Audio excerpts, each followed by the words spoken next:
네, 여러분 반갑습니다. 6월 25일 오늘은 화요일이고요. 화요일 아침을 또 활짝 열어드리도록 하겠습니다. 간밤에 잘들 주무셨습니까?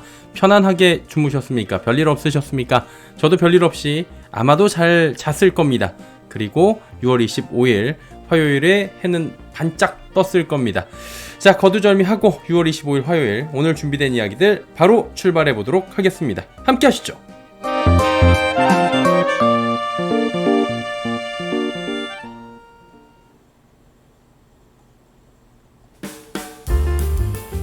네, 오늘의 헤드라인 뉴스부터 바로 전해드리도록 하겠습니다. 헤드라인 뉴스입니다.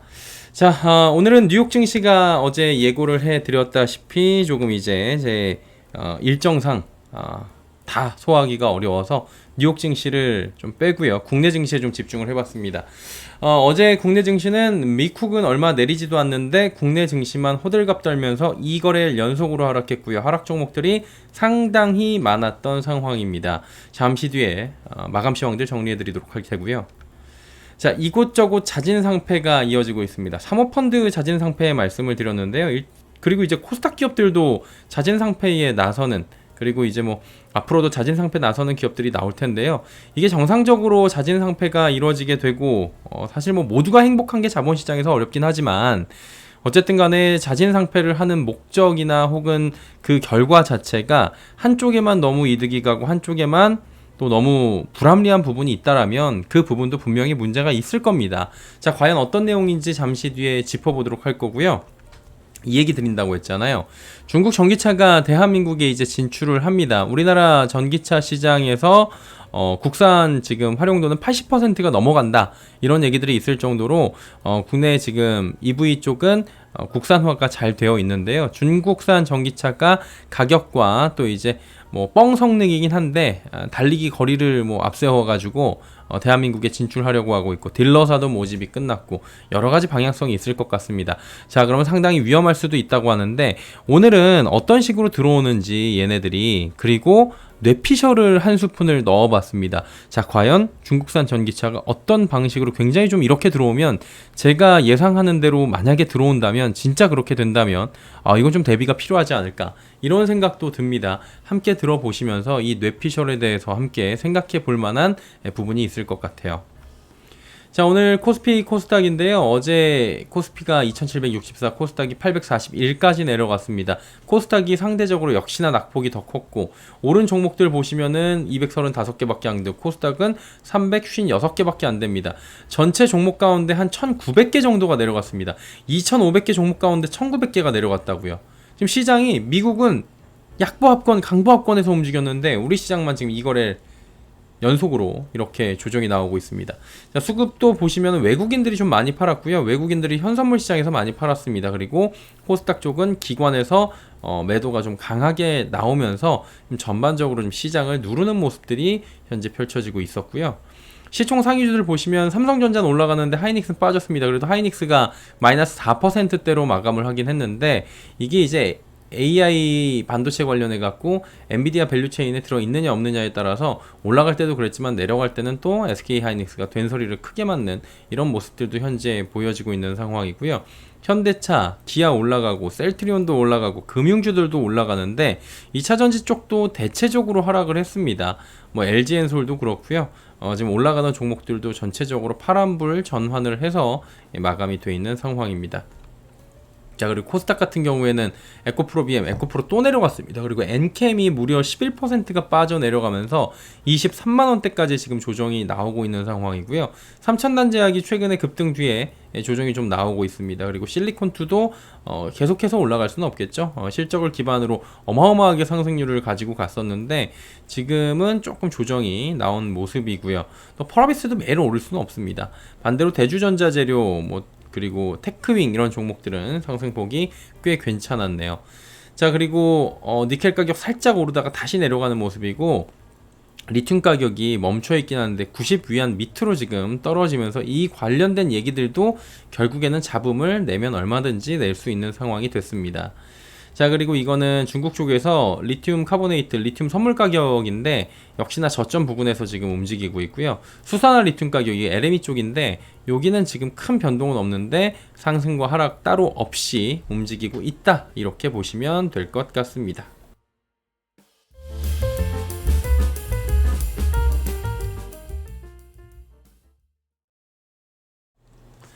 네, 여러분 진심으로 반갑습니다. 경제를 쉽고 빠르고 정확하고 재미있고 알차게 전해드리는 시간, 돈 되는 정보만 모아서 전해드리는 시간, 서정덕TV의 서정덕입니다. 반갑습니다. 예, 간밤에 잘들 주무셨습니까? 편안하게 주무셨습니까? 별일 없으셨죠? 사실 지금 시간은 예고해드린 대로 생방송 실시간 6시 45분이 조금 지난 그 시간은 아닙니다. 몇 시간 전에 지금 불과 몇 시간 전에 최대한 시의성을 맞추기 위해서 자료를 정리한 뒤에 여러분께 드리려고 하고 있고요. 오늘은 미리 말씀을 드렸던 대로 저희 회사 조찬 포럼이 있어가지고 5시까지 지금 5시 반 정도까지 나가야 되는 상황이에요. 행사장으로. 그러다 보니까 뉴욕 증시 마감한 부분을 따로 녹화를 떠서 올리는 시간도 사실은 조금 버거울 것 같아서 오늘 뉴욕 증시 부분은 커뮤니티의 카드 뉴스로 대체를 하도록 하고요. 그리고 나머지 방송은 알차게 또 시의성을 최대한 맞춰갖고 여러분께 꼭꼭 씹어서 드릴 테니까 뭐 생방송이랑 똑같습니다. 옆에 채팅창 올라오는 것도 똑같고 정확하게 실시간 방송대로 미리 볼 수 없고 천천히 같이 가는 방송이니까요. 그냥 생방이다 생각하시고 들으시면 되고 저도 중간중간에 채팅창 확인하면서 또 보고 있을 테니까요. 편안하게 즐겨주시면 감사하겠습니다. 항상 말씀을 드리지만 방송 보시면서 이런 부분들을 좀 참고를 해주시길 바랍니다. 방송 별거 없거든요. 그리고 보시면서 좋아요, 댓글, 구독 눌러주시면 눌러주실수록 진심으로 감사드립니다 라는 말씀을 드리도록 하겠습니다. 자, 지금 좋아요 아직까지 깜빡하고 안 누르신 분들은 또 눌러주시면 정말로 좋아요. 누가 좋아요? 제 기분이 좋아요. 뭐 좋아요 누른다고 저한테 돈 더 들어오는 전혀 없습니다. 이거 갖고 뭐 부자가 될 수도 없는 구조예요. 그러니까 그냥 뭐 고생한다 임마 아침에 어이구 그러시면은 한번 눌러주시면 감사하겠습니다. 자, 그리고 항상 말씀드리는 건 뭐 이거는 제 책이니까 한 번씩 이렇게 얘기할 만하죠. 나온 지 얼마 안 됐어요. 이게 사전 발매부터 하고 막 제가 하도 쓴다고 설레발이를 쳐가지고 실제로는 이게 발매가 된 지 2달 정도밖에 되지 않았고 2달도 채 안 됐을 겁니다. 그래도 여러분 덕분에 수강을 하고 있는데요. 진심으로 감사드립니다. 이제 많이들 또 찾아주시고 입소문 내주시고 또 사랑해주시고 그렇게 해주시면 진심으로 감사합니다 라는 말씀을 드리면서 오늘 방송을 또 어김없이 거침없이 시작을 하도록 하겠습니다. 이런 부분을 좀 참고를 해주시길 바랍니다. 그럼 이번 방송은 지금 뭐 투자 판단에 대한 조언조차 안 된다. 여기 뭐 서 제공 여기 띄어쓰기 안 돼 있다고 하시는 분인데 그냥 이해해 주세요. 이것도 이제 고치면 되는데 그냥 뭐 다 이해하잖아요. 그냥 보시면 될 것 같고요. 자, 날씨입니다. 전국이 대체로 맑아요. 그리고 어제보다도 선선한 날씨인데 어제 그렇게 많이는 안 더웠던 것 같아요. 아침 기온 15도에서 21도, 그리고 낮 기온은 29도까지 올라가고요. 서울이 27도, 한 대구가 31도 이런 식으로 올라간다고 하는데 여기 왜 최고 기온이 29도로 되어 있는지 모르겠네. 이렇게 해갖고 31도로 보시면 될 것 같고요. 데프리카도 그래도 가격이 기온이 좀 내려갔고요. 서울이 27도 그래도 지난주 대비해서는 상당히 선선해졌다라고 보시면 될 것 같습니다. 자, 그리고 오늘 본격적 방송에 좀 들어가기에 앞서서 조금 미리 드려야 될 말씀이 있을 것 같습니다. 어제 화성시 화재 사고가 크게 있었던 걸로 알고 계실 겁니다. 안타까운 사상자가 지금 늘어나고 있는 상황이고요. 사망 및 부상자가 속출을 하고 있다고 합니다. 안타까운 화재입니다. 정말 마음들이 많이 안 좋으실 것 같은데 피해가 더 이상 없기를 바라고요. 사소고 수습도 잘 돼서 빠르게 잘 진행돼 가지고 아픈 상처가 좀 빠르게 아물 수 있기를 바라보도록 하겠습니다. 자, 이제 오늘 준비된 내용들 쭉 한번 들어가 보도록 하겠습니다. 요런 건데요. 오늘 그 뉴요크에서 온 편지가 따로 없어요. 오늘 뉴요크에서 온 편지는 카드 뉴스로 다시 한번 말씀드립니다. 대체가 돼요. 커뮤니티 가시면 되니까요. 커뮤니티에 제가 올려놓을 테니까요. 개장 전에 올려놓도록 하겠습니다. 확인하셔가지고 뉴욕 증시가 이랬구나. 한 2판 정도로 서머리를 해드릴 테니까 그 부분 확인하고 보시면 될 것 같습니다. 이게 또 이제 궁금하다 하실 수도 있잖아요. 뭐 성대모사나 이런 부분 좀 궁금하실 수가 있을 것 같아가지고 잠깐 그러면은 성대모사 할 것만 간단하게 하고 이렇게 또 가도록 하겠습니다. 여러분이 좋아하시는 한석규 선생님. 안녕하세요, 한석규입니다. 뉴욕에서 온 편지는 카드 뉴스로 대체가 되니까 커뮤니티 확인해 주시길 바라고요. 재밌네. 재밌어. 뉴욕 증시 어떻게 될지 모르겠지만 국내 증시는 무조건 상승 진행시켜. 하면 될 것 같습니다. 뭔가 서운하신 분들이 계실 것 같아갖고 뭐 해봤습니다. 자, 여기 이제 국내 증시 마감 시황입니다. 오늘은 뉴욕 증시가 없으니까 조금 썰렁하긴 한데 어쨌든 이제 이건 커뮤니티로 대처하기로 했으니까요. 가보도록 하겠습니다. 코스피가 보시다시피 2764, 코스닥 841 다 내려왔어요. 2800 찍은 지 엊그제였는데 다시금 2거래일 연속으로 조정이 나오면서 2760선까지 급하게 밀려 내려왔고요. 코스닥은 850선도 바로 무너지면서 841포인트대까지 내려왔습니다. 코스닥이 낙폭이 더 컸습니다. 상승 종목도 훨씬 즐겁고요.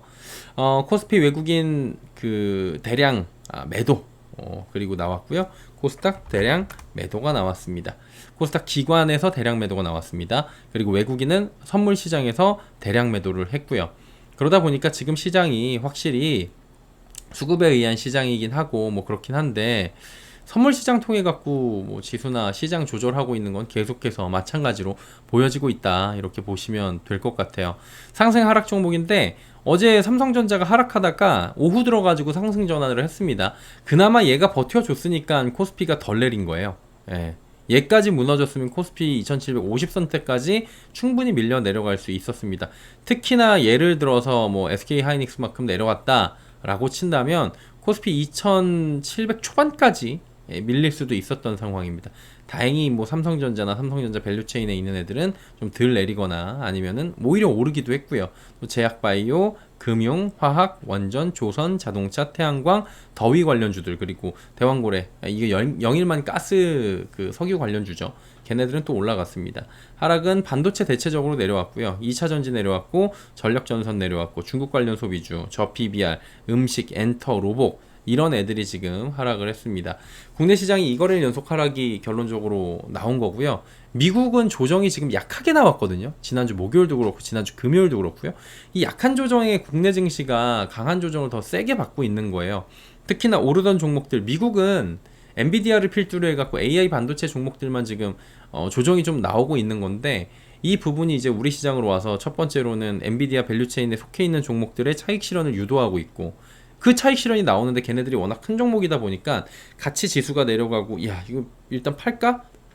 이러면서 덩달아 기타 업종도 차익 실현이 같이 나오고 있는 게 확인이 됩니다. 미국 시장 이번 주에 각종 지표 나오고요. 뭐 엔비디아 그 총회도 있고, 그다음 마이크론 테크놀로지 실적 발표 있고, 그리고 이제 금요일에는 PC 지표 발표가 되고, 뭐 이런 것들을 보면서 스무스하게 더 갈지 말지를 보고, 지금 경기 침체 우려 막 이런 얘기 조금씩 나오는데, 과연 경기 침체로 갈 정도로 지금 미국 경기가 갑자기 악화되고 있느냐, 이런 부분에 대해서도 진단이 들어갈 겁니다. 청진기 딱 대고 지금 계산서 때릴 겁니다. 그런 부분을 좀 확인을 해야 될 것 같고요. 조정이 나오게 된다면, 만약에 조정이 나오면 이게 대체적인 조정으로 가는 건지 아니면은 섹터 변동으로 자금이 이동을 하는 조정으로 갈지 여부는 사실 지금 알 수는 없습니다. 조금 더 지켜봐야 알 수 있는 부분이니까 그 부분을 좀 체크를 하면 될 것 같고요. 특히 이렇게 시장이 좀 갈팡질팡할 때 뭐가 난리쳐요? 테마성 종목들이 기승을 부리는 모습이 포착이 되는데, 지금 테마성 종목만 움직이고 있고 거래량 줄어들고 대체적으로 빠지고, 그러다 보니까 자꾸 사람들이 테마주 하고 싶어지고, 그러면 물리고 또 더 곡소리 나고, 국내 시장의 관심도 지금 현저하게 떨어지고 있고, 이런 체질적인 문제가 계속해서 악화되는 부분이 나오고 있는 거예요. 이제 또 한번 확인을 해보도록 하겠습니다. 오른쪽부터 먼저 볼까요? 삼성전자 장중 갈팡질팡 하다가 오후 들어가지고 오히려 상승폭을 좀 키웠습니다. 반도체 관련주가 전반적으로 내렸는데 3점만 올라간 건 엔비디아가 2거래일 연속 3%대 중반으로 하락이 나왔잖아요. 그 밸류체인에 아이러니하게도 덕을 못 봤어요. 덕을 좀 보다가 젠슨황 형님이 이제 HBM 관련해갖고 삼성? 야 너도 할 수 있어, 이렇게 그 이야기를 좀 했었는데, 그 이후에 뭐 HBM 관련해갖고 삼전이 조금 노이즈가 나오니까 오른 부분 다 뱉어냈었죠. 그리고 최근에 다시 HBM 기대감이 조금 올라오면서, 혹은 D램이나 낸드 뭐 이런 얘기 나오면서, 실적 얘기 나오면서 조금씩 올라가고 있던 상황이었는데요. 그러다 보니까 SK 하이닉스는 지금 엔비디아 밸류체인에 싹 들어가 있죠. 그러니까 SK 하이닉스는 5%에서 4%대로 오늘 조금 이제 많이 올랐어요. SK 하이닉스는 워낙 많이 올랐잖아요. 지금 저점 대비해서 3배 정도 올랐잖아요. 이 큰 애가. 그러다 보니까 SK 하이닉스는 그래도 차익 실현이 나올 만하고 그 차익 실현 나온 것들이 오히려 삼성전자로 조금 들어가는 모습들도 나타나고요. 그런 부분들이 지금 나오면서 이 두 종목이 조금 이제 다르게 움직였다, 이런 부분이 나오고 있습니다. 제약바이오는 뭐 종목별로 흐름이 좀 달라요. 이건 매번 말씀드리는 겁니다. 근데 지금 전반적으로 시장 상황 대비 잘 가는 모습이 오늘도 나타났고요. 금융주는 저 PBR주 가운데 2분기 실적 개선에 대한 기대감, 그리고 밸류업에 대한 공시를 할 것이다, 이런 기대감들이 나오면서 소폭씩 올라갔고요. 조선주는 슈퍼사이클 기대감, 상하이 컨테이너 운임지수, 이런 애들이 지금 올라가면서 상승세를 좀 이어갔고요. 추가 수주 기대감도 언급이 되면서 조선주가 어제는 전체적으로 제일 잘 달린 업종 중에 하나가 아니었나, 이렇게 또 꼽힙니다. 자동차도 이제 하루 잠깐 쉬고 다시 달리는데 상승폭은 크지 않지만 어쨌든 간에 빨간불을 켰습니다. 그리고 이제 테마성 종목들이 움직이는데 대왕골레, 이른바 영일만 가스 석유 관련주도 오후 들어서 상승폭을 좀 키우다가 장 막판에 차익 실현 매물들이 좀 나왔죠. 그리고 더위 관련주 역시 올여름에 습도 높을 거고, 장마는 짧은데 습도 높은 뭐 저기압을 어쩌고저쩌고 해가지고 기상은 잘 몰라요 저도. 근데 이제 무더위가 이어지는데 제일 짜증나는 무더위는 건조하지 않고 습한데 막 비도 잠깐 소나기 내리고, 그래갖고 가만히 걷기만 하면 몸에서 땀이 주룩주룩 흐르는 그 사우나 거리 있잖아요. 그런 정도의 지금 무더위가 올해 뭐 올 수도 있다. 94년 이래 뭐 30년 만에 무더위, 이런 얘기 나오면서 냉방 제습 관련 종목들이 크게 올랐는데, 뭐 이건 조금 이제 실적이 어떻게 되는지는 아직은 미지수입니다. 그냥 기대감으로 올라가는 거예요. 이렇게 이제 테마성 종목들도 그렇고 전반적으로 기대감으로 올라가는 애들이 있었고, 하락 종목들을 쭉 살펴보면은 반도체가 삼전을 제외하고는 좀 대체적으로 내려온 상황입니다. 전력전선도 결국에는 AI 생태계 중에 하나잖아요. AI 생태계 가운데 있는 게 변압기, 전력, 그 다음에 전선, 그 다음에 탈탄소를 지금 지향하다 보니까 친환경 에너지, 그 에너지 원이죠. 그리고 원전, 그리고 그걸 담을 ESS, 뭐 그거를 이제 움직일 데이터 센터, 뭐 데이터 센터는 전력 많이 먹어, 이런 식으로 계속 도돌이표 돌고 있는 거잖아요. 걔네들 중에서 이제 전력전선, 변압기 이쪽이 AI 쪽이 내려가니까 같이 좀 내려가는 모습이 나왔고요. 이건 지난주에 좀 반등이 나온 다음에 하락하는데 움직임이 너무 가팔라요, 등락폭이. 그래서 종잡기가 좀 어렵긴 하지만 얘네들도 뭐 진짜 많이 내려갔을 때 조금씩 나눠서 사신 뒤에 단기적으로 올라가면 팔고, 이런 식으로 하시면은 지금 아직은 나쁘지 않습니다. 근데 얘네한테 뭐 비중을 실어갖고, 아니 그 7만원짜리가 35만원 40만원 갔는데 얘가 지금 올라야 얼마나 오르겠어요 라고 생각을 하는 게, 일단은 사고방식에서는 오히려 확률적으로는 높습니다. 이게 다만 이제 얘가 못 오른다 이런 건 아니거든요. 그래서 조금 이제 안전하게 이런 애들은 가시는 게 좋고요. 중국 관련 소비주들도 차익 실현이 다시 나오면서 좀 하락을 했고, 음식, 엔터, 로봇 이런 애들은 음식은 좀 달라요. 음식은 수출 관련주고 지금 워낙에 주도주적인 성격을 하고 있긴 한데 오른 다음에 또 내려가고, 워낙에 또 최근에 많이 올랐고 이렇게 가고 있습니다. 그리고 엔터는 수급이 잘 안 들어와요. 로봇 이런 애들도 전반적으로 수급 부재 속에 약세를 보이고요. 2차전지가 진짜 답답하긴 하죠. 제가 뭐 저희 채널에서 2차전지를 많이 다루긴 하는데, 그렇다고 2차전지만 다루는 것도 아니고, 다만 2차전지 쪽, 그리고 친환경 쪽, 원전 쪽, AI 쪽, 그 다음 반도체 쪽, 그 다음에 중국 이쪽은 제가 자주 다루는 쪽이니까요. 보면은 야 이건 좀 해도 너무한다라는 개장 전부터 리포트가 나왔는데 내용은 비슷한 내용이에요. 이거 재탕이에요. 솔직히 말해갖고 이거는 거의 저희 기자들로 따지면 기사 재탕인데, 좀 심한 것 같아요. 왜냐면은 2차전지는 노스볼트 반사이익 얘기가 나왔는데 그 반사이익을 반사시켰죠. 반사이익 반사 그러면서 아예 그냥 없애버리고, SDI 뭐 부정적 리포트 뭐 얘기 나오고 있고, 그 다음에 이제 전반적으로 섹터는 유럽 쪽 불안 요인만 강조가 돼요. 정책 후퇴가 되고, 그 다음에 유럽의 판매량이 줄어들 거고. 근데 구체성이 없다니까요. 정책 후퇴가 그래서 구체적으로 어떤 시나리오에서 어떻게 될 거고, 이런 확률이 어떻게 되고, 그래서 이렇게 됐을 때는 어느 섹터가 어떻게 되고, 이런 분석을 애널리스트가 분석하는 사람들 아니야 진짜로. 근데 그런 게 없어요. 그리고 그 정치적인 상황은 사실 누구도 알 수가 없는 거예요. 근데 누구도 알 수 없는 상황인데 이걸 그냥 안 된다고 치부해 버리는 거죠. 시장은 이에 따라서 따라가고 있는 기이한 현상이 나옵니다. 유럽 쪽의 정치 불안을 이 정도로 알면 사실은 정치 전문가 하는 게 나아요. 예. 아니, 정치평론가 하는 게 낫지 이 정도면은. 그것도 이제 국제 전문가로 해가지고 이런 생각이 들더라고요 진짜로 어제는. 그리고 유럽 쪽 판매량 부진 이야기 나오는데 5월에 유럽 판매량 늘고 있다는 지금 자료들이 나오고 있는데 왜 이제 같은 얘기로 이게 참 재탕이 나오는지 모르겠네. 그리고 금투세 관련 불안도 지금 계속 있습니다. 예, 그러다 보니까 시장은 지금 눌릴 만한 그리고 누를 만한 요소들이 굉장히 많이 있고 지금 시장의 체질 자체는 그렇게 좋은 상황은 아니에요. 얼마 전 2800 갈 때도 체질은 안 좋다고 말씀을 드렸잖아요. 쏠림이 이렇게 심하게 올라가게 되면은 이게 쏠림이 자연스럽게 번지면서 지수는 유지가 되고 해야 되는데 그러기가 쉽지가 않거든요. 그러다 보니까 다음 타자도 이제 하반기에 준비를 우리는 해야 되고, 그러려면 어느 정도 이제 자금의 융통성도 가져야 되고, 그러면서도 보수적으로 하고 무리한 투자하지 말고 내가 한 방 가는 거 인생 한 방 아니야 그러면서 대왕고래는 못 봐도 혹등고래는 봐야지, 그럼 100%는 먹어야지, 이런 생각하는 것보다는, 빚내기보다는 조금 지금은 보수적으로 안정적으로 현금 유지하면서 차곡차곡 하시는 게 오히려 좋을 수 있다라는 말씀을 드리는 바입니다. 예, 이렇게 정리를 하시면 될 것 같아요. 자, 이제 오늘의 짧은 경제 뉴스 함께 들어가 보도록 하겠습니다. 오늘의 짧은 경제 뉴스, 어떤 뉴스들이 준비가 돼 있을까요? 첫 번째, 월가의 깜짝 금리 인하 시나리오.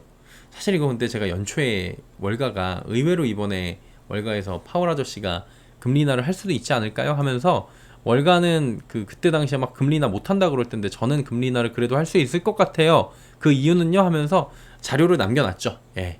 저도 그때 조금 이제 그건 부담은 있었는데 저는 확고했거든요. 예, 지금도 확고합니다. 금리는 인하를 할 거라고 저는 생각을 하고 있긴 해요.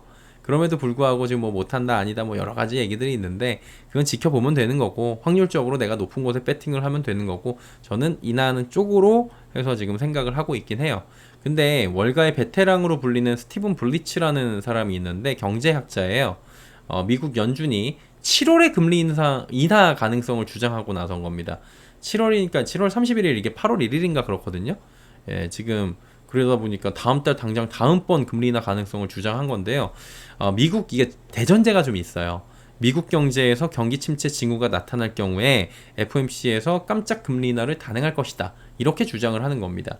블리츠는 시장에서 경기 침체 징후가 나타날 경우에 상황이 급격하게 반전될 것이라고 강조했죠. 왜냐면 지금 이 사람이 보는 지표들이 연준도 지표 본다고 하니까 나도 지표 보겠다, 이렇게 이야기하는 것 같아요. 미국의 4월에 비농업 고용 지표가 예상치를 대폭 밑돌았잖아요. 그래서 이제 이번 주에 PCE 나오고 다음 주에 뭐 나와요? 고용 보고서 이제 또 나옵니다. 그때 고용 쇼크가 만약에 막 고용이 너무 둔화돼 갖고 쇼크가 나오면 연준도 경기 침체 리스크를 의식해서 금리 인하 개시 시점을 제고하게 될 것이다, 이렇게 얘기가 지금 나올 수 있다는 거예요. 그리고 최근에 발표된 주간 실업보험 청구자 수도 계속해서 실업보험 타겠다, 보험 청구하는 사람들이 늘어나고 있는 거잖아요. 그럼 고용 둔화다, 이건 매주 제가 짚어드리고 있고, 주택 착공이 줄어들고 있고, 주택시장에 침체 징후가 나타나고 있고, 얼마 전에 FOMC에서 기자들이 주택시장에 대해서 많이 질문했다, 이거 직접 제가 전해드린 바도 있었어요. 그러다 보니까 지금 미국 경기가 그렇게 좋지 않다고 보는 거예요, 이 사람은. 근데 좋지 않은 상황에서 좋지 않은 징후가 나타나면 연준이 데이터가 급격하게 꺾이면 어쩔 수 없이 금리 인하를 하지 않을까, 파월 아저씨가. 블리츠는 그렇게 보는 거죠. 개인적으로 저는 미 대선 전에 1회 금리 인하는 하지 않겠나 라고 말씀을 드렸던 지난해 그리고 올 초의 입장 그대로 유지 중입니다. 지난해는 무려 저는 대선 전에 2회 금리 인하를 말씀을 드리고 있었고, 작년 연말에는 인플레이션이 좀 꼬꾸라지고 있었죠. 예, 그러다 보니까 뭐 연내 6회 금리 인하 이런 얘기까지 나오고 있었고요. 그리고 이제 최근에는 계속해서 그래도 뭐 어쩌고 저쩌고 해도 1회 금리 인하는 말씀을 드리고 있는데요. 왜냐면은 파월이 정치적 리스크를 굳이 질 필요 없이 우리 연준은 독립기관이 맞아 라는 걸 보여주기 위해서는 충분히 대선 전에 그냥 독립적으로 금리 인하는 어차피 대선 끝나면 할 건데 라고 하면서, 그러면 이제 정치에 굴복했다, 이런 이야기를 오명을 지금 벗어내기 위해서 충분히 먼저 하는 게 가능해 보이는 거고요. 지금 시장 상황도 좀 그렇게 흘러가고 있는 것 같아요. 다만 이 분석대로 금리 인하 시기가 경기가 안 좋아서 하는 것이라면 금리 인하를 해도 그때는 진짜 위험해집니다. 왜냐면은 경기 침체 리스크가 부각이 되니까 오히려 많이 오른 증시가 차익 실현을 하는 빌미가 될 수가 있어요. 그래서 금리 인하를 할 때는 금리 인하를 하는 이유를 명확하게 알아야 돼요. 너무 많은 금리 인하 안 좋습니다. 지금 상황에서. 금리 인하를 안 하는 것도 문제인데 너무 많이 하는 것도 안 좋고요. 1회에서 2회 정도가 지금은 시장에서 보는데 1회는 지금 시장이 예상하고 있는 게 2회이기 때문에 1회를 한다고 하면은 충격이 좀 올 수가 있어요. 경기가 너무 강하다. 근데 이제 2회를 하게 되면 어느 정도 시장이 컨센에 맞추는 거고, 근데 2회인데 너무 빨리 하지 않고 9월, 12월 뭐 이런 식으로 하게 되면 시장의 기대치에 스무스하게 가는 거니까 그때 경기 데이터를 보겠죠. 그래서 지금은 매번 말씀드렸다시피 지표들이 과도하게 꺾이는지 여부를 확인해야 되는 건데, 가장 주도적으로 저는 보고 있는 게 실업률입니다. 항상 경기 침체가 올 때는 실업률이 급격하게 높아진 게 그 공통적인 현상이었다고 하더라고요. 저도 여러 가지 뭐 이제 공부를 해보고 체크를 해보니까. 그래서 실업률을 매번 여러분께 말씀을 드리고 있는 거고, 실업률 부분을 계속해서 이번 다음 주에 이제 나올 텐데 체크를 하도록 하겠습니다. 자, 캐나다도 중국산 전기차에 관세를 검토한다라는 얘기가 있습니다. 어디 지금 중국산 전기차에 관세 폭탄 매겨요? 예, 미국, 그리고 유럽 연합 EU, 그리고 이제 여기다가 뭐 튀르키예도 그렇고요. 뭐 많은 국가들이 독자적으로 중국산 전기차에다가 관세 폭탄을 예고를 하고 있는데, 캐나다도 여기에 동참하려는 움직임이 나옵니다. 조만간에 캐나다가 중국산 전기차 관세 도입을 위한 공개 협의를 시작한다고 하는데, 앞서 관세 조치를 발표한 게 이제 미국, EU, 여기하고 동맹국이잖아요. 보조를 맞추기 위한, 걸음을 맞추기 위한 것으로 봐도 될 것 같아요. 블룸버그 통신이 이게 보도한 내용인데, 서방 주요국들은 중국의 과잉 생산에 대해서 우려하고 있다. 비아디 이런 회사들이 글로벌 시장에 공격적으로 진출하면서 배터리 전기차가 주요 타깃이 됐다라고 전하고 있는 거예요. 예, 그리고 이제 미국 EU에 맞춰서 쥐스탱 트리도, 이름이 굉장히 어렵죠. 쥐스탱 트리도라는 캐나다 총리가 있어요. 이 총리 역시 동맹국들과 비슷한 수준의 관세 장벽을 세워야 한다, 이런 압박을 받고 있대요. 근데 압박이 한두 군데가 아니라고 하더라고요. 온타리오주 총리가 X 있잖아요. 옛날 트위터. 거기다가 중국이 저렴한 전기차를 만들기 위해 낮은 임금, 환경에 해로운 에너지를 이용하고 있다고 비판했고요. 또 이 온타리오주 총리가 우리는 빨리 행동하지 않으면 캐나다의 일자리가 위험해질 수 있다. 그러면서 트리도 정부가 최소한 미국 수준의 관세를 도입해라, 이렇게 촉구를 했고요. 캐나다 자동차 업계도 중국산 수입차에 대해서 더 높은 관세를 부과할 것을 지금 요구하고 나섰습니다. 특히 미국, 캐나다, 멕시코, 이게 나프타도 있지만 이게 3국 간의 미국, 멕시코, 캐나다 자유무역협정이 있거든요. 예, USMCA. 예, 이게 US가 이제 USA겠고요. M은 멕시코고요. CA가 이제 캐나다겠죠. 그래서 USMCA 요게 있는데, 이게 2026년 재검토를 앞두고 미국과 엇박자를 낼 이유가 없다는 게 주장인 거죠. 그러니까 아쉬운 사람들이 맞춰가는 거예요. 보조는.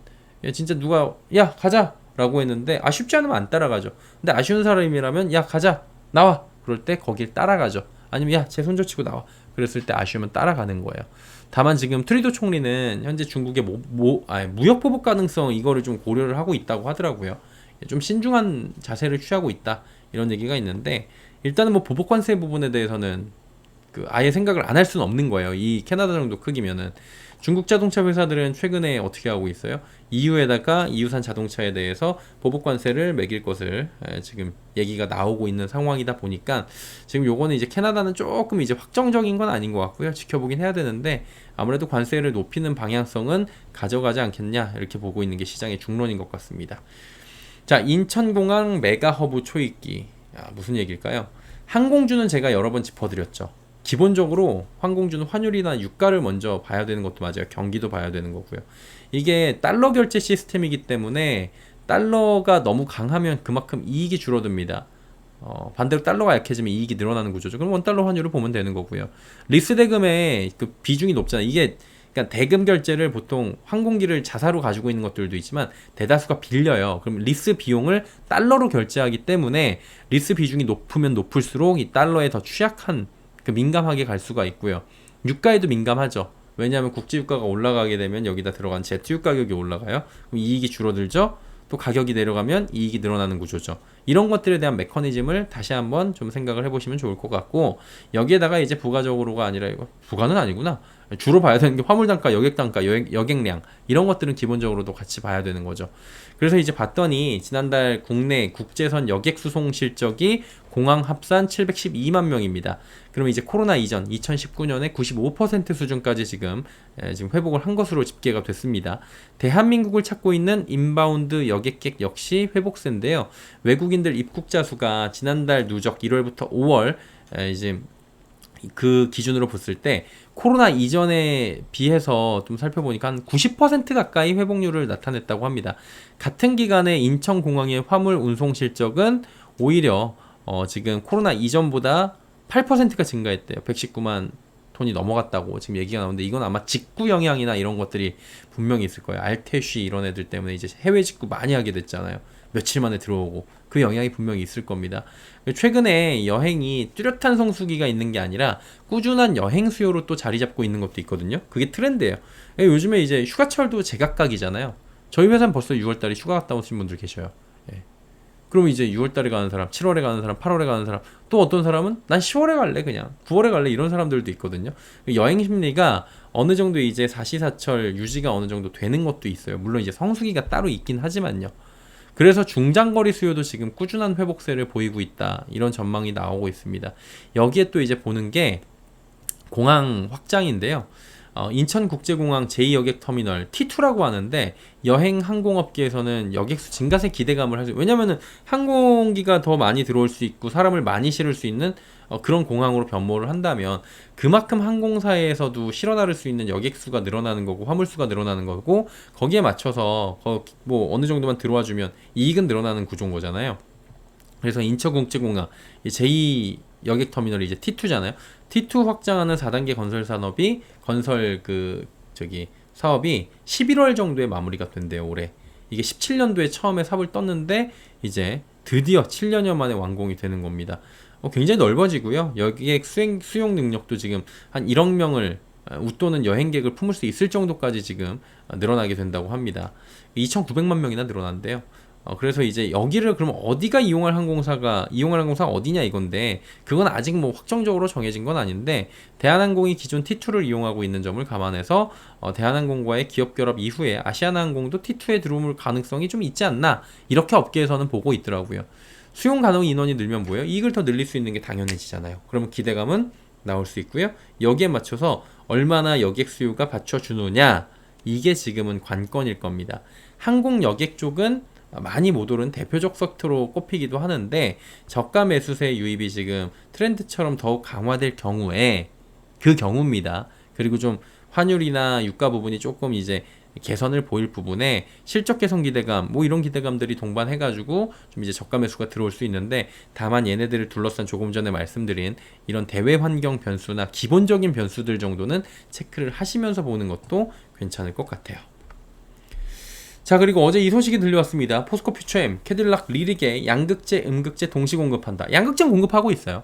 여기에 이제 음극재가 들어가는데 이게 데일리 안에 단독 기사로 송출이 된 내용입니다.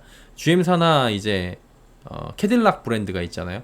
리릭 1억이 넘더라고요. 리릭 시승기 유튜브에 요즘에 우리나라에서도 많이 올라오고 있는데 포스코 퓨처엠의 양극재뿐만 아니라 음극재까지 적용되는 것으로 확인됐다. 이런 내용이에요. 리릭의 배터리 공급 누가요? LG에너지솔루션과 GM의 합작법인인 얼티엄셀즈입니다. 음극재 공급선이 중국 업체였는데 포스코 퓨처엠으로 전환할 예정이다. 이런 소식이 전해진 거예요. 얼티엄셀즈는 미국 테네시주 이 공장에서 생산한 배터리를 캐딜락 전기차, 리릭, 쉐보레 이쿼녹스 이런 GM의 3세대 신규 전기차 이번에 신차 나왔다고 말씀드렸잖아요. 그래갖고 하반기가 상반기보다는 나아질 거라고 배터리 3사 CEO들이 지금 사장단들이 한 목소리로 냈던 특히나 LG 쪽이 먼저 움직였던 게 이런 3세대 그 전기차들 신규 전기차종들이 나온 건데 이게 사실은 밀린 거예요. 원래 나오기로 했다가 작년에 못 나오고 이제 올해 밀려갖고 나오는 것들이 탑재를 하고 나오는 것들이고요. 그럼 이제 당초에 LG에너지솔루션이 포스코 퓨처엠 LG화학에서 양극재를 받고 중국 업체들을 포함한 다수의 업체에서 음극재를 서로 공급을 받아갖고 셀을 이제 제작을 해왔는데 미국이 지금 중국 거 다 빼라 그러잖아요. 그러니까 공급망 재정비는 불가피하다. 이건 뭐 우리가 알고 있었던 건데 자 이야기하던 것들이 이렇게 실제화돼서 나오는 거예요. 그러다 보니까 공급망에서 중국 업체를 제외해달라는 요청이 있었을 테고요. 당연히 포스코 퓨처엠이 양극재뿐만 아니라 음극재까지 공급하고 있으니까 그 수순을 밟아갖고 그냥 니네가 양극재 다 해. 이렇게 된 내용인 것 같아요. 이게 이제 IRA나 중국을 향한 제재로 GM이 중국을 배제하기 시작하는 거죠. 그러면서 공급망 다변화를 꿰차는 거죠. 그런 단적인 예가 될 수가 있다라는 거예요. 중국을 배제시키자 일어나는 반사이익이 이런 식으로 나오는 겁니다. 중국 업체에서 포스코 퓨처엠으로 바꿔버리는 거. 반사이익 있잖아요. 근데 지금 시장에서는 이 반사이익을 반사하고 있는 상황이어서 답답한 상황이 이어지고 있는 거죠. 포스코 퓨처엠은 캐딜락 리렉의 전기차용 배터리 핵심 4대 소재 뭐 있어요? 양극재, 음극재, 분리막, 전해. 여기 있잖아요. 여기 두 개나 책임을 집니다. 그러면 GM한테 이제 굉장히 신뢰감이 높다라고 우리가 이제 볼 수가 있는 거고요. 그리고 이제 포스코 퓨처엠은 2년 동안에 대규모 양극재 공급 계약을 따낸 적이 있잖아요. 97조 원 가량의 수주 물량이 지금 확보가 돼 있고요. GM하고는 이제 2022년 7월 하이니켈 양극재 공급 계약 17조 한 8천억 정도입니다. 체결을 했었죠. 그리고 이제 2022년도에 같은 해에 얼티엄 세일즈하고 9천억 규모의 음극재 뭐 지금 공급 계약을 맺은 바가 있었다고 하더라고요. 그리고 공격적인 전기차 생산 전략을 내세우는 GM 거기에 배터리에 포스코 퓨처엠이 이제 양극재뿐만 아니라 음극재를 동시에 적용하게 되면서 실적도 개선될 기대감이 당연히 나올 수 있겠죠. 이거 소식 장 끝나고 나온 건 아니었어요. 장중에 나왔습니다. 근데 포스코 퓨처엠 주가 변동이 없어요. 움직임이 없어요. 예, 노스볼트 얘기도 나왔죠? 예, 노스볼트에서 지금 노스볼트 배터리를 BMW가 이제 지금 이게 납기도 못 맞추고 이러면서 해갖고 삼성 SDI가 반사이익 얘기도 전해드렸죠?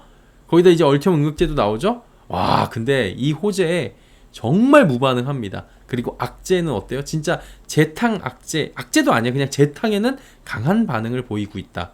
참 이게 현실이 참 안타깝습니다. 지금 왜 이렇게까지 되는지는 진짜 이해하기가 좀 어려운 상황으로 전개가 되는 것 같아요. 이게 반드시 올라야 된다 말아야 된다 그런 건 아닌데 이거는 주가에 영향을 충분히 줄 수 있을 만한, 왜냐면 실적으로 연결될 수가 있고요. 향후에 기대감으로 연결될 수 있는 여러 가지 주가에 긍정적인 모멘텀을 주는 주식시장에서의 그런 요소들인 건데 깡그리 무시가 되는 모습들을 보면서 야, 이거 해도 너무한데? 라는 생각을 개인 투자자의 한 명으로서는 안 들 수가 없다라는 거죠. 자, 다음 보도록 하겠습니다. 자진 상패 개인 투자자 피해가 늘어나고 있다, 이런 얘기들이 지금 나오는 건데요. 어떤 얘기인지 살펴보도록 하겠습니다. 신성통상 아시죠? 이게 브랜드 탑10. 탑10도 운영하고 있고, 그 다음에 지오지아도 아마 여길 걸 거예요. 저 이거 입고 있는 것도 아마 해당 브랜드로 알고 있는데 옷이 비싸지 않아요. 그래가지고 비싸지 않고, 그래서 그리고 이제 뭐 예전에 노제팬 나올 때 그때 엄청 올랐죠, 주가가. 유니클로 대체 상품으로 얘기가 나오면서 SPA 브랜드로 뭐 브랜드들 나오면서. 근데 이제 탑10이 그렇게 뜬 브랜드인데 어쨌든 이게 49년 만에 자발적 상패가 나오는 겁니다. 유거증권 시장 상장 49년 만에 자발적 상장 폐지가 지금 나오고 있는 거고요. 이게 최대 주주 특수관계인 지분만 77%가 넘어요. 근데 왜 그런가 지금 시장에서 분석은 금융당국의 밸류 프로그램이 부담이 되는 거 아니냐, 이런 얘기들이 나오고 있습니다. 그리고 공개 매수를 지금 진행을 하고 있거든요. 이거 좀 볼게요. 전일은 사모펀드가 자진상패 추진에 개인 투자자들 재산 피해 우려된다는 내용을 제가 전해드렸잖아요. 사모펀드가 이렇게 해가지고 이렇게 하면 좀 힘들다. 어제 거 보시면 되고요. 그 내용은. 오늘은 사모펀드가 아니라 상장기업의 자진상패, 상장폐지로 인한 개인 투자자들 피해가 우려된다는 소식인 겁니다. 패션 브랜드 운영 중인 신성통상, 이거 상장 9년 만에 자발적 상장 폐지한다는 소식이에요. 조금 전에 보셨다시피 그러니까 최대 주주하고 특수관계인 지분만 77%.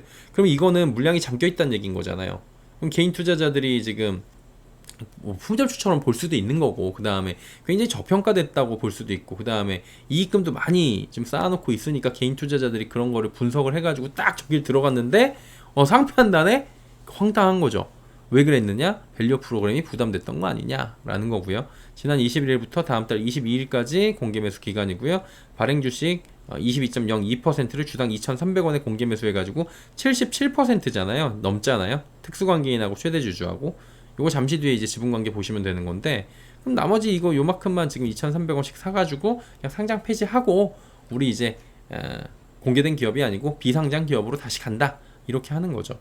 신성통상 아까 말씀드렸다시피 탑10, 지오지아 뭐 이런 브랜드 보유한 우리가 알고 있는 패션 업체입니다. 이게 PBR이 굉장히 낮은 기업으로 지금 알려져 있어요.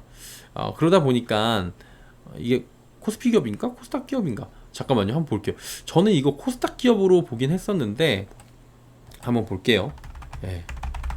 신성통상 지금 보니까 이 코스피 거래소 기업입니다. 이거 정정하도록 하겠습니다. 이런 거는 느낌이 쎄할 땐 말해봐야 돼요. 거래소 기업 중 PBR이 상당히 낮은 종목으로 우리는 알고 있습니다. 상당히 낮은 종목으로 알고 있고요. 이게 좀 보니까 이익잉여금이 굉장히 많아요. 이게 이익잉여금이 2,837억 원을 기록했다고 하는데 작년 말 기준 3,168억 원을 역대 최대 규모, 한마디로 곳간에다가 뭘 두둑하게 넣어놨어요? 현금을 두둑하게 쌓아놓고 있는데 주주 환원에 대해서는 굉장히 인색하다, 이런 지금 얘기들이 많이 나왔었던 거죠. 작년 6월 말 기준으로 신성통상 PBR 0.72배, 그리고 보통주 한 주당 50원, 네, 전체 총액 배당금은 한 71억 9천만 원 가까이를 배당을 했는데 이게 10년 만에 배당이었다고 합니다. 그리고 자사주 취득 소각 절대 없는 회사로 유명하기도 하고요. 근데 배당도 실은 소액주주에게는 얼마 안 돌아가는 구조인 거예요. 왜냐면 아까 말씀드렸다시피 최대 주주하고 특수관계인이 77%잖아요. 그럼 개인 투자자들한테는 이거는 실제로 들어가는 돈은 얼마 없는 거예요. 지분 구조가 가나안이라는 곳이 41.80, 에이션 패션이 17.66, 그리고 회장 염태순 회장이 8.21%를 소유했는데, 가나안은 또 염 회장의 장남인 염상원 이사가 이끄는 회사예요. 에이션 패션의 1, 2대 주주 역시 염 회장이랑 가나안이기 때문에 돌고 돌아가지고 다시 이제 다 이 오너가 기업인 거예요. 그럼 주당 50원 배당하니까 가나안은 30원 먹어요. 에이션 패션 13억 먹어요. 염 회장이랑 딸은 6억 원씩 수령을 해요. 그러면 이제 소액주주가 16억 원 받아가요. 그러면 어떻게 돼요?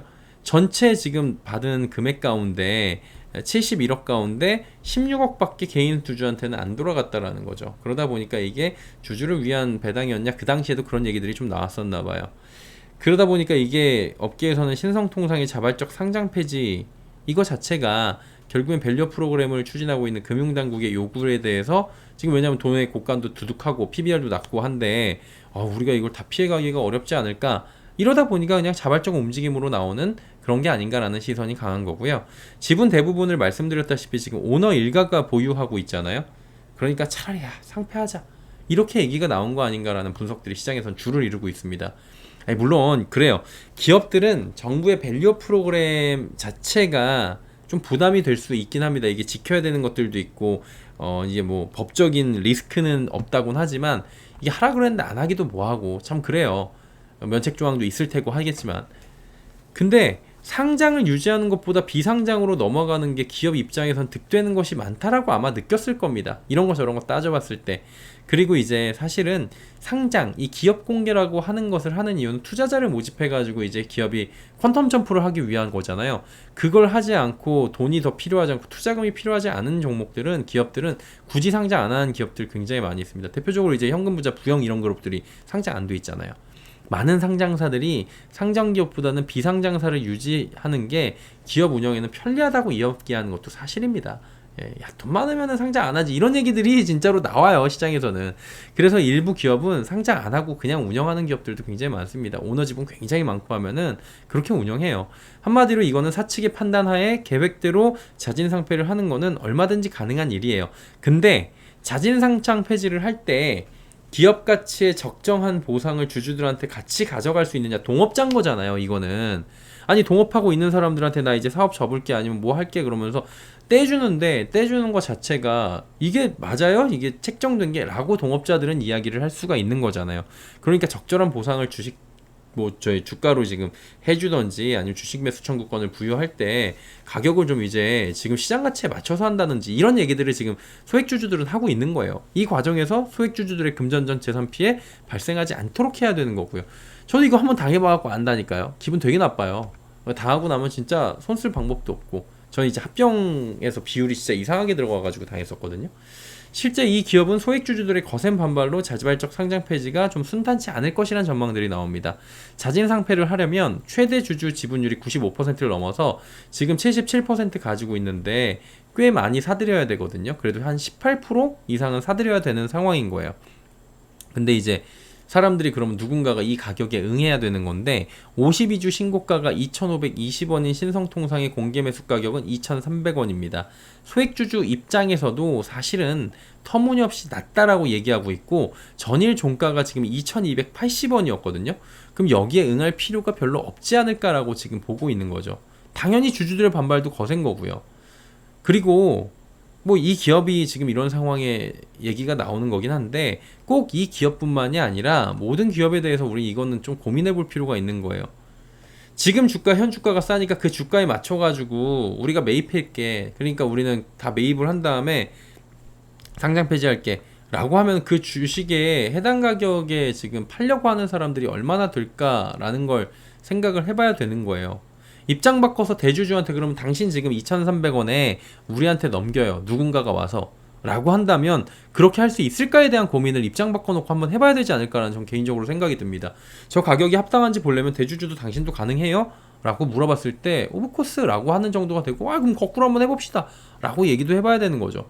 주식 투자자들을 투기꾼으로 보는 그 경향이 우리나라는 굉장히 강한데 그게 아니라 정말 이 기업 공개가 돼 있는 상장 기업들의 그런 주주들은 동업자 투자자들인 거예요.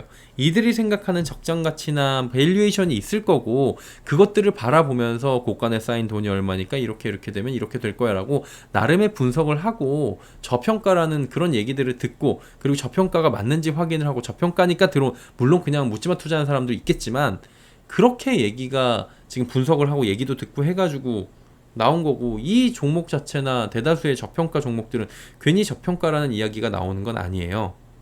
그러다 보니까 무작정 싸게 매입해갖고 지분 확보하고 상패하려고 그리고 끝나고 퉁 우리끼리 우르르랄라 이거는 진짜 옳지 않은 것 같아요. 무조건 그렇다고 반대로 소액주주의 편익, 권익, 이익을 추구해 뭐 무조건 소액주주 편만 들어줘 이것도 문제가 있죠. 근데 기업 가치의 적정한 산정은 상장 폐지할 때 필요하지 않나라는 거예요. 그리고 이 기업이 가지고 있는 고간에 쌓여있는 것들이나 이런 것들에 대해서도 한번 재정비를 해서 아니 뭐 해야 될 건 한 다음에 얘기가 나오는 거지 얘 지금 잠재적인 가치나 이런 것들은 깡그리 무시하고 지금 가격에 맞춰갖고 할 테니까 뭐 해봐 해줘 이런 식으로 하고 이렇게 할 때 진짜 이 기업이 그렇다는 건 아니에요. 인위적으로 주가를 한번 눌러놓고서 공개 매수 가격 올려놓으면은 그럼 어떻게 되겠어요. 거기에 그냥 울며 겨자 먹기로 파는 사람들 생기고 이런 일들이 발생할 수 있는 취약한 구조라는 겁니다. 합당한 공개 매수 가격이 필요하다라는 거예요. 그리고 합리적인 게 필요한 거고 그리고 이런 일들이 정부 밸류업 정책 이후에 발생할 수 있는 기업들의 어떠한 출구가 될 수 있는 상황이 될 수도 있잖아요. 지금 이게 뭐 강제성이 없고 밸류업 프로그램이 그래도 좀 불안하고 그러면은 우리도 상패해야지 저기 보니까 하던데 이렇게 될 수도 있거든요. 그래서 기업 가치의 적정성 평가를 위한 제도나 방법 등도 지금 필요해 보입니다.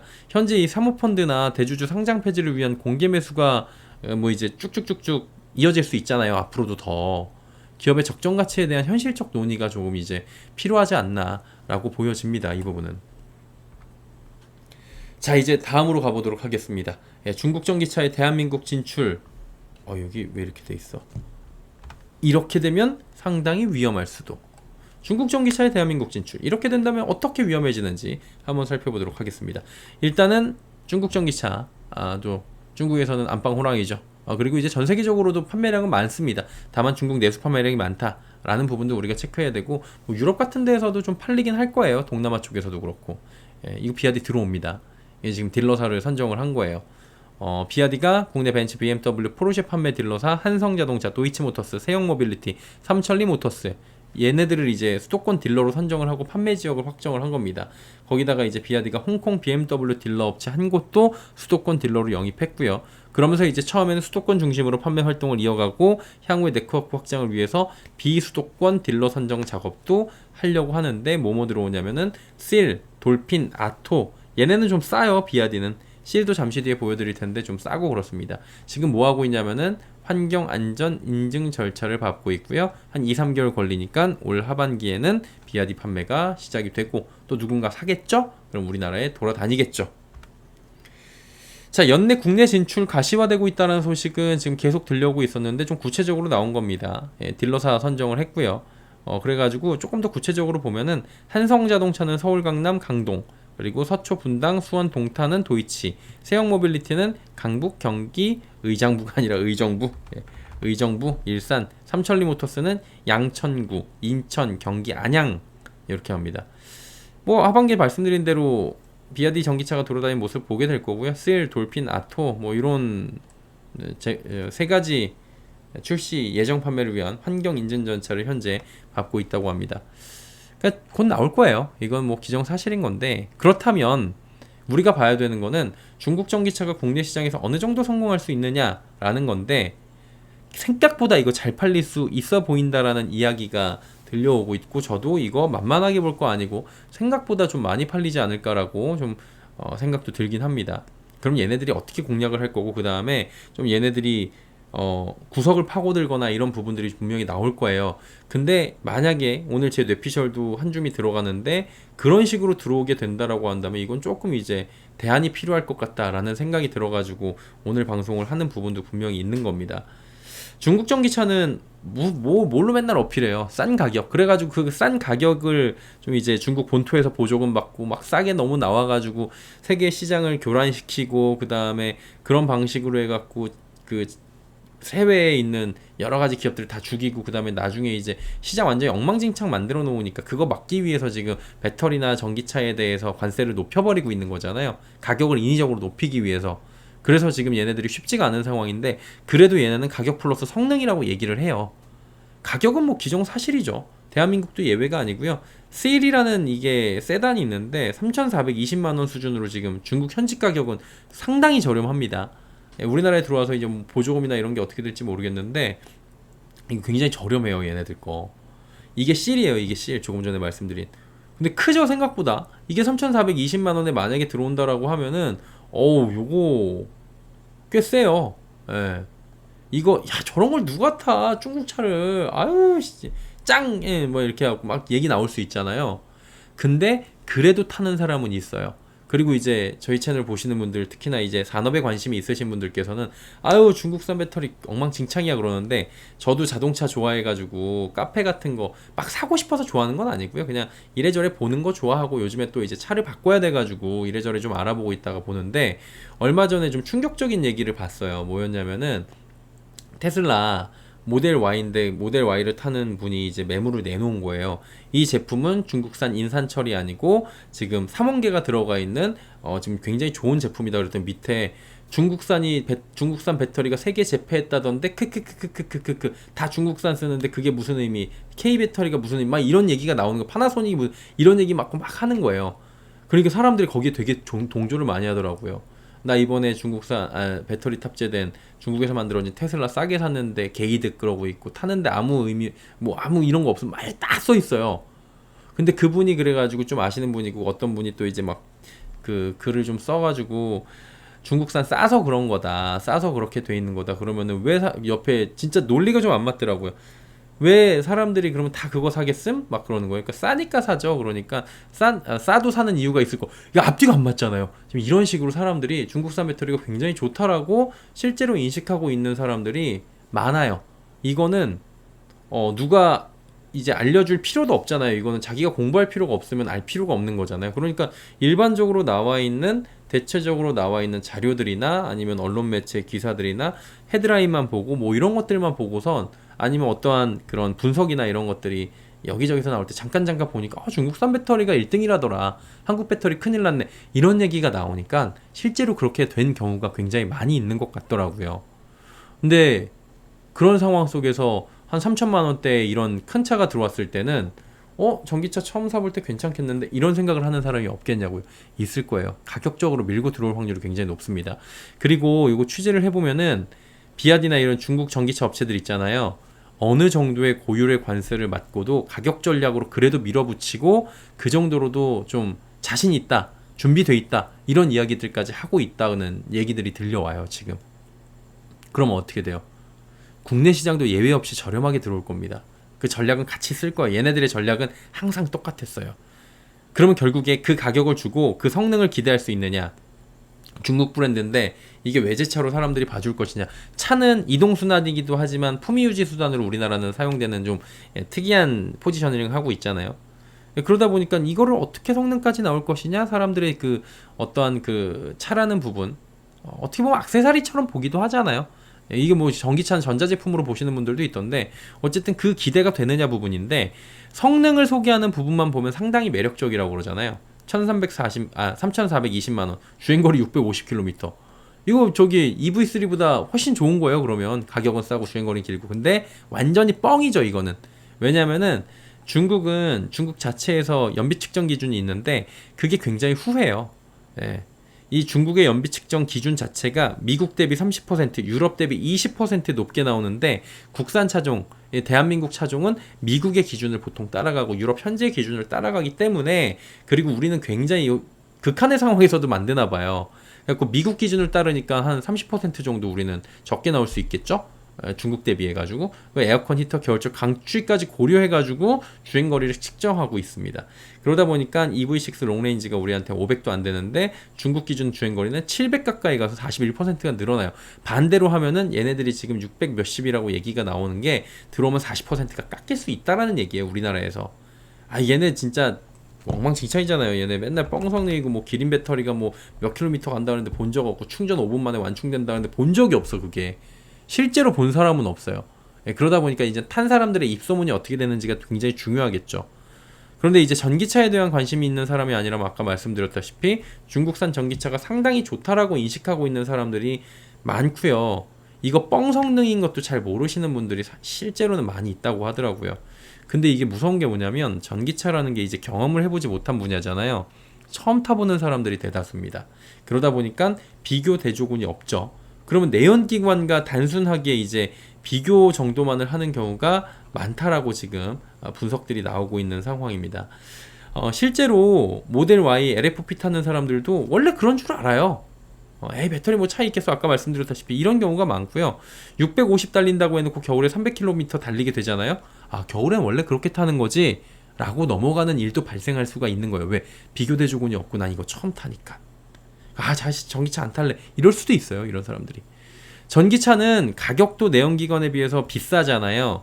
그러니까 중국의 싼 전기차를 한번 타볼 만한데 라고 어필이 될 수가 있는 부분이고 소비자들이 그거를 경험을 하고 구매를 유도하는 전략으로 들어올 수 있다는 게 지금은 정설입니다. 그리고 또 싸게만 들어오는 게 아니라 지리 자동차 있잖아요. 벤츠, BMW, 아우디, 현대차와 고급차 경쟁을 벌이겠다는 맞불 전략도 있는 건데 이게 지금 지커거든요. 이거는 프리미엄 전기차예요. 약간 그 포르쉐 파나메라랑 좀 비슷하게 앞에를 뽑아놨더라고요. 조금 더 길게 늘려서 보여드리면 그러니까 약간 좀 파나메라 같은 느낌이 좀 있는데 딱 봐도 그냥 근데 엄청 표절한 것 같은 엄청 그 문제가 될 것 같은 그런 특허도 그렇고 그런 게 좀 많이 보여요. 근데 이게 중국 지리자동차가 프리미엄 브랜드 만든 지커가 이게 우리나라에 얘도 들어온다고 지금 단독 기사들이 떴더라고요.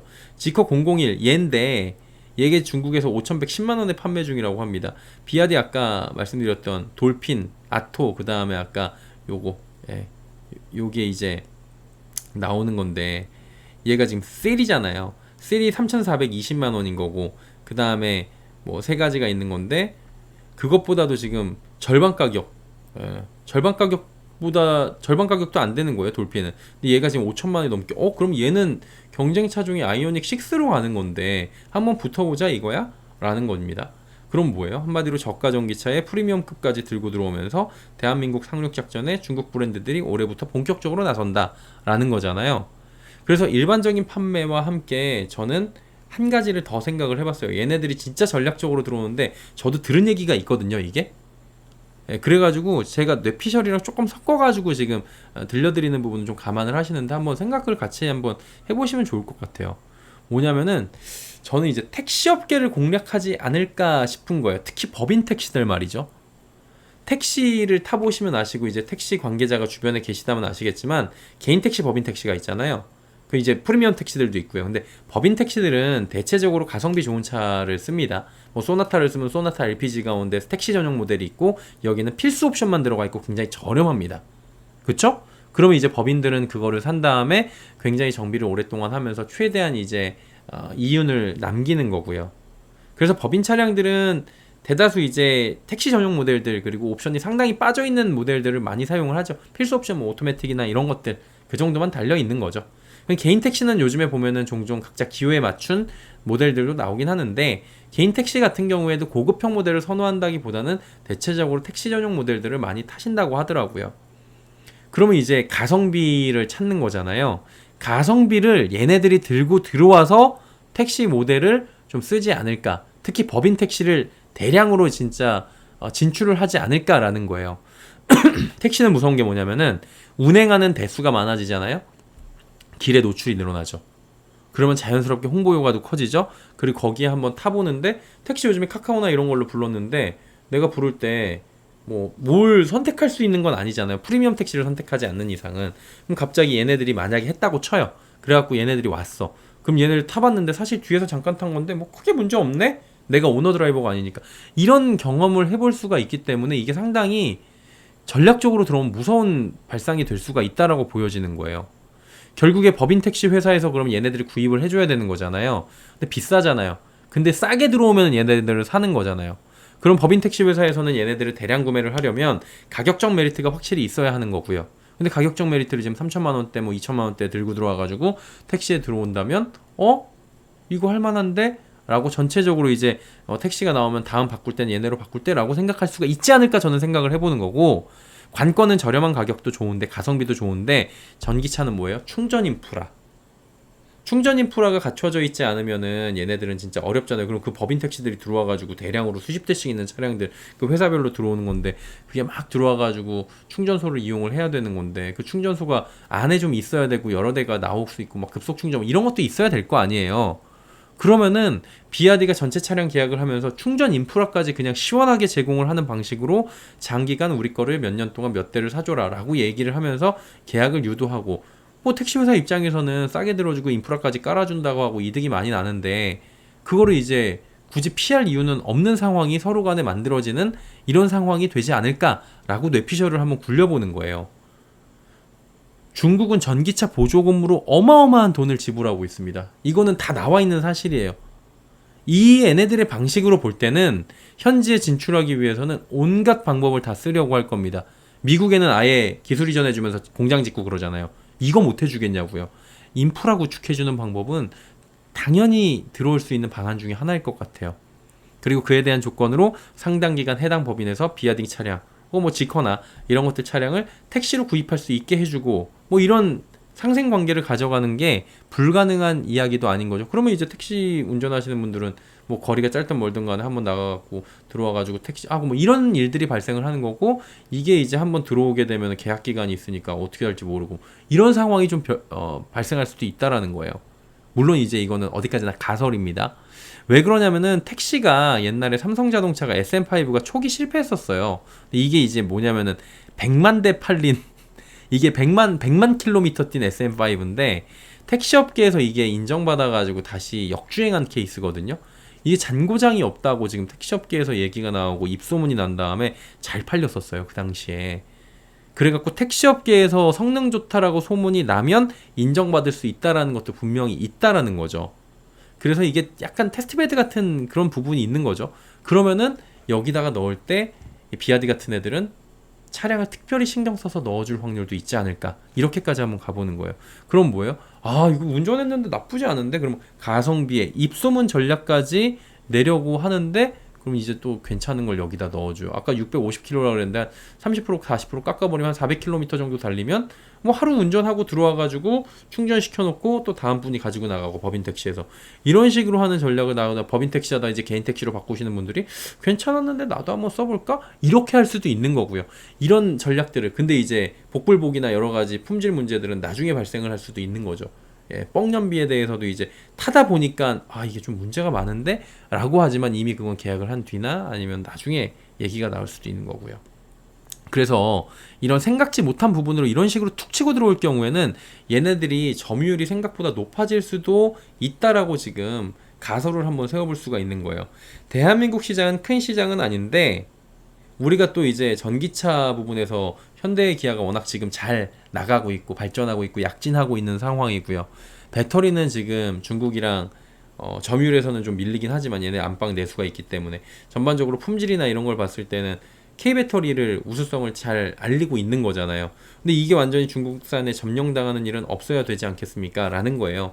근데 이런 식으로 가성비 전략으로 들어와서 초기 경험치를 제공을 하고 점유율을 막 크게 해버린다면은, 의학질러 버린다면은 생각보다 점유율이 높아지고 많이 팔릴 수 있지 않을까, 이런 부분도 있는 거죠. 알테시 같은 쇼핑 앱도 테무 쉬인 이런 거예요. 이 쇼핑 앱도 결국에는 완전 적자 보면서 엄청난 마케팅 비용 퍼주기 하고 있고, 요즘에 테무 맨날 광고 뜨는데 보니까 999원에 뭐 갤럭시 준다 그러고 닌텐도 스위치 준다고 막 그러고 있더라고요. 이거 엄청나게 진짜 만약에 진짜 주는 거면 저는 뭐 깔지도 않아 갖고 모르겠는데 점유율 높여가고 막 이런 무분별한 혜택 제공, 초기 보조금 제공 전략 이런 걸로 나와가지고 엄청나게 또 이제 가성비 전략을 밀고 나올 수가 있는 거거든요. 예, 그게 대비가 좀 필요해 보이는 거예요. 다행인 건 이런 전략들이 가장 큰 시장인 북미에서는 IRA 기준 강화나 FEOC 지정, 관세 폭탄, 진입 금지 법안 발의 최근에 했잖아요. 이런 걸로 좀 차단이 되고 있는 상황이고 유럽에서도 관세를 지금 상계 관세를 통해 가지고 48.1%까지 최대 높여 가지고 중국산으로 인한 가격적으로 싸게 들어오고 막 이런 거에 대한 교란을 지금 막고 있는 거잖아요. 그러면은 얘네들이 이제 우리나라에 들어와 가지고 팔려고 할 텐데 우리나라에서 좀 무분별하게 이런 식으로 들어온 이 방법만 있는 건 아닐 거 아니에요. 여러 가지 방법이 있을 겁니다. 일단 뭐 가격으로 치고 들어오는 건 당연한 거고요. 그러면은 우리나라가 쟤네 나라 가서 보조금 못 받는 것처럼 뭐 상호주의도 좀 해야 될 것 같고 여러 가지 좀 무분별하게 들어와 가지고 시장 교란시키는 거에 대해서는 철저하게 대비를 하고 자국 산업이나 안방을 좀 지키는 방안들이 필요하지 않을까 이런 생각이 드는 부분입니다. 자, 참고로 오늘 전해드린 내용은 비아디나 뭐 이런 지커나 국내 진출을 올 하반기에 앞두고 있습니다. 중국산 전기차들이 국내 시장 진출 시에 어떤 전략을 쓸까에 대한 지금 표면적으로 나와 있는 전략들 그리고 이에 대해서 한번 뇌피셜도 굴려보면서 대비가 필요하지 않나 라는 부분을 정리한 거고요. 물론 뇌피셜이 좀 많이 가미가 돼 있는 부분이 있습니다 오늘은. 근데 시간이 지나면서 뭐 이대로 갈 수도 있고 다른 모습으로 전개될 수도 있는데 대비해서 이건 나쁠 게 전혀 없는 부분이고 글로벌리하게 대비하고 있는 부분이기 때문에 한번 꼭 생각해보고 이 관계자분들 보고 계시면 이 부분에 대해서도 한번 꼭 한번 다뤄야 되지 않나 라고 생각이 개인적으로는 드는 부분이 있어가지고 오늘 이 부분을 한번 가지고 와봤습니다. 자, 어제 공매도인데 조선이 많이 올라갔잖아요. 조선 쪽에 지금 집중이 됐어요. 근데 2차 전지는 왜 집중이 됐냐고. 얘네는 올라도 집중 내려도 집중. 야, 대단해요. 삼성전자도 어제 공매도 집중됐고요. 물론 LPMM인데 반쪽짜리긴 하지만 왜 얘네들한테만 이렇게 가는지 참 잔고 금액은 계속 줄고 있습니다. 야금야금 갚는 거예요. 야금야금 은근히 갚고 있어요. 내려가면 내려갈 때마다 갚고 있습니다. 얘네들 조금씩. 자, 그리고 삼성전자 캡처에서 보시면 돼요. 350만 주 다시 복귀했고요. SK하이닉스 110만 주 다시 복귀했고요. 그리고 현대차 26만 주 얘네도 늘어났어요. 그리고 KB금융은 140만 주까지 또 늘어났고요. HD 현대일렉트릭 얘네 변함없어요. 6100주 부근에서 에코프로비엠 오히려 조금씩 또 늘어나고 있죠. 포스코 퓨처엠 290만 주 이하로는 안 떨어집니다. 다시 300만 주를 향해 달려가고 있고요. 이렇게 보시면 됩니다. 자, 삼성전자는 86,600원이고요. 어제 보면은 장 후반에 오후 들어서 조금 이제 상승폭을 키웠습니다. 연기금은 2거래일 연속으로 팔고 있고 6월 한 달 동안의 연기금 매도 물량은 1,868억 원. 그래서 6월은 연기금이 주로 팔고 있다. 그리고 외국인은 2조 3천억 원이나 매수하고 있다라는 거예요. 지금 4월 15일부터 매도하던 외국인이 6월 들어서 다시 매수에 들어오면서 외국인들의 누적 매도량은 4월 15일부터 현재까지 기준으로 1조 1천억 원 정도, 기관은 1,700억 정도 매도하고 있고요. 최근에 양주체 매수가 나오고 있습니다. 이날도 외국인 소폭이지만 매수했습니다. 얘는 매도했고요. 기관 매수했습니다. 그리고 금융투자 쪽에서 매수를 좀 했더라 라고 보시면 될 것 같아요. 자, 오늘의 증시 경제 일정인데 오늘도 상장 하나 있습니다. SOS랩 상장 있는데 이거 뭐 받으신 분들은 아침에 잘 털고 나오시면 될 것 같고요. 그 다음에 컨퍼런스 보드 소비자 신뢰 지수 중요합니다. 그리고 제조업 지수 하나 발표가 되고요. 페덱스 이거는 이제 경기의 바로미터로 물동량이기 때문에 경기의 바로미터로 보는 건데 얘가 너무 뭐 또 꺾여버리면 경기 침체 이야기, 얘가 너무 많으면 또 이제 경기가 아직도 강하다 이런 얘기가 나오고 있어가지고 얘도 잘 봐야 될 것 같고요. 카니발은 이제 뭐 크루즈 유람선 관련된 건데 이거 이제 여행 레저 관련해가지고 또 얘가 바로미터긴 합니다. 자, 오늘 말씀드리다 보니까 마칠 시간이 다가왔고요. 6월 25일 화요일 준비한 소식은 여기까지입니다. 저도 현생으로 돌아갈 때가 된 것 같습니다. 생각보다 길게 했네요. 예. 뉴욕 증시도 없이 떠들었는데 뭔가 뉴욕 증시 없는 거를 좀 오늘 알고 이제 자세히 좀 탄탄하게 그리고 말도 좀 천천히 하려고 하다 보니까 오랜만에 좀 여유 있게 방송을 녹화지만 좀 생방같이 했는데요. 또 오늘 여러분께 좋은 정보가 되기를 바랍니다. 항상 그리고 말씀을 드리는 부분인데 끝날 때쯤엔 요거 드리죠. 예. 요 부분 참고해 주시고요. 나가시기 전에 좋아요, 댓글, 구독 눌러주시면 눌러주실수록 진심으로 감사드립니다. 라고 말씀을 드리도록 하겠습니다. 그리고 요거 항상 한번 좀 이제 봐주십사 라고 말씀을 드리면서 인사드리도록 하겠습니다. 자, 오늘도 어김없이 아침 대바람부터 찾아주셔서 진심으로 감사드리고요. 저는 내일 아침 6시 45분에 짱짱한 모습으로 또 여러분과 함께 만나도록 하겠습니다. 긴 시간 함께 해주신 여러분 진심으로 고맙습니다.